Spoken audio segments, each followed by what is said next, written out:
And now part 2 in our series on using technology to make the world a better place. That's the goal of Singularity University, a futuristic think tank in California. NewsHour economics correspondent Paul Salmon recently attended a conference there and reported on some of the mind-bending research being explored. Tonight, Paul looks at the downside of the high-tech revolution. It's part of his ongoing reporting, Making Sense of Financial News. At a recent conference filled with the wonders of new technology, one presenter's vision of the future was downright frightening. There are 2 million unique computer viruses that are generated every month. Mark Goodman is a former cop who ran the Los Angeles Police Department's Internet Crimes Unit. Never before in the history of humankind has it been possible for one person to rob 100 million people. Nor has it been possible, says Goodman, for anyone to hack into personal medical devices like pacemakers or insulin pumps connected to the internet. The thing that scares me the most after cybercrime is biocrime. We're putting all these little computers in our body. And what that means is our bodies themselves are going to become vulnerable to cyber attack. A high-level consultant to the U.S. government and Interpol, Goodman is the faculty skeptic at Singularity University, the futuristic California think tank, who rains on his colleagues' utopian parade of innovation.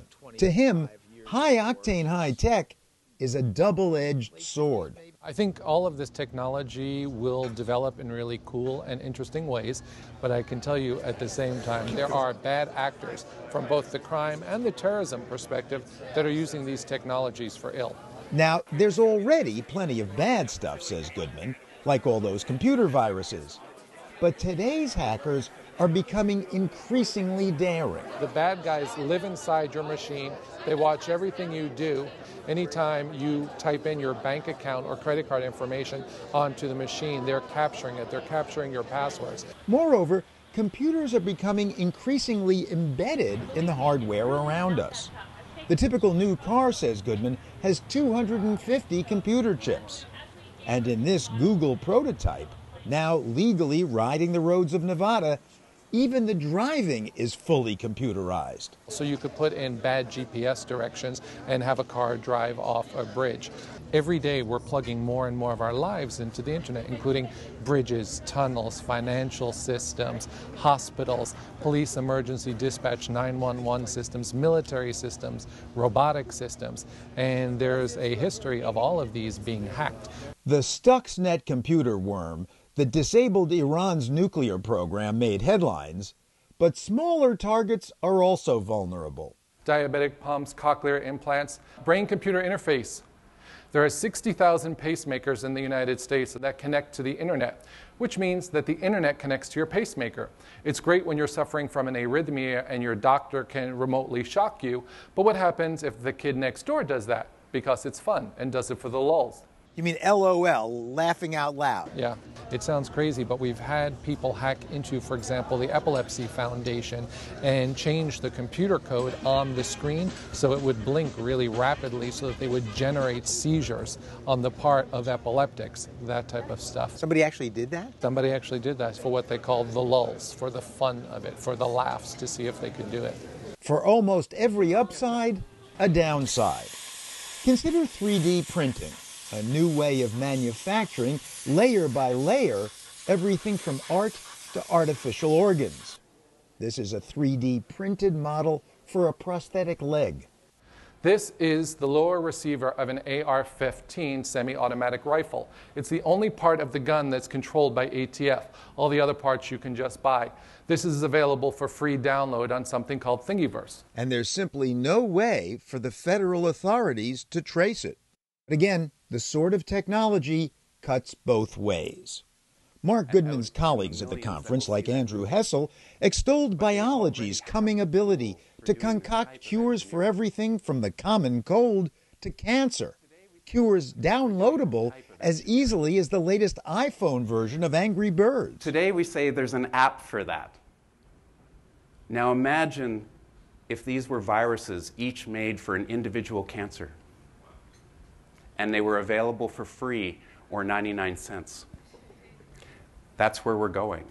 The first step in that process, may well be Synthia, the first synthetic life form, created 2 years ago by Craig Venter. This is the picture of the very first synthetic cell based entirely on the synthetic DNA. For Venter, cracker of the Human Genome Code, exponential growth in computing is speeding up progress exponentially. Biology has always been controlled in science by who had the DNA, who had the cells, who had the species. Now it's all digital. Most labs, instead of getting the DNA from another lab, download it digitally and synthetically make the genes. And prices have plunged. By the way, what is that moving there? Oh, these are some harmless bacteria that somebody's growing for a project. Lab equipment is cheaper too. This CO2 incubator for maintaining tissue cultures costs $15,000 brand new. A little petri dish. Little petri dishes, yeah. My God. But bought used on eBay? It was definitely well under $1,000. Put simply, basic genetic engineering is now within the reach of do-it-yourself amateurs. The experiments that were Nobel Prize winning in the 1970s are now done in high schools. PhD biologists Ellen Jorgensen and Oliver Medvedik helped found GenSpace, a DIY lab in downtown Brooklyn, which draws would-be genetic engineers from all walks of life. Like lawyer Dan Orr, who says he found his previous line of work unfulfilling. I was working mainly helping large banks fix their foreclosure programs.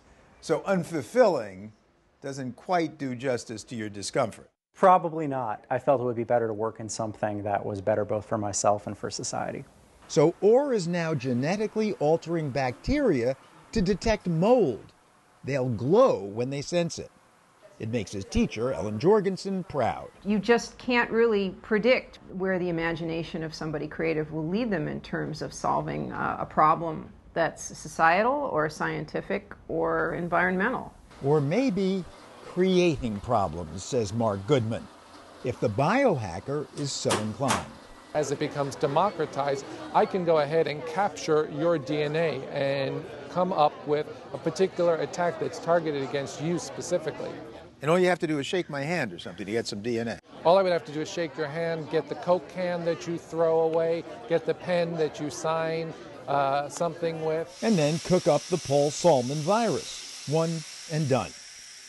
Indeed, Craig Venter told the conference he himself is worried about off-the-shelf biotech. Well, I think it's very cool that one hand we have all this biohacking going on. I think it could also be the most dangerous trend. You know, you don't want your kids to be the first one on the block to make Ebola virus. So how does Craig Venter respond to the charge that in making life forms from scratch, it is he who's created a monster? And what we've stressed from the beginning is having biological control on these systems is an essential part of things. We don't want new organisms to be added to the environment's repertoire. We want it to be added to our industrial repertoire. But aren't you afraid some of this life could creep out of the lab?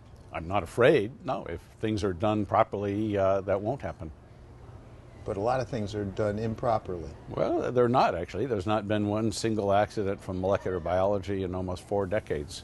But Venter is not naive. Every time there's a new technology, there was always abusers. There's no question about it. And every new technology has been a battle between making sure there's adequate countermeasures for those that want to do harm to others. GenSpace's Ellen Jorgensen agrees. I think what you have to place your faith in to a certain degree is the people whose business it is to ensure that we're safe. So the biosecurity experts, the people that work for Homeland Security, the people that work for the FBI, I've worked with a lot of these people and I have a great deal of respect for them, and I think that that's probably our best defense against this sort of stuff, because any technology is going to have dual use. You can think of dual use for practically any technology that's ever been invented. Dual use meaning bad and good. Yes. So if it's a cat and mouse game, and the cat is the law enforcement, and the mice are the bad guys, who's going to win? Who will win eventually is unclear. I can tell you the mice are really far ahead right now. They're significantly ahead. Criminal perpetrators are significantly outmaneuvering and outthinking law enforcement. Oh, I think that's nonsense. You're telling me that there's a bad guy out there that has more resources than Craig Venter, I highly doubt that. On the other hand, if some group is dead set on doing harm, they may not need more resources than Craig Venter as technology continues to progress at its breakneck exponential pace.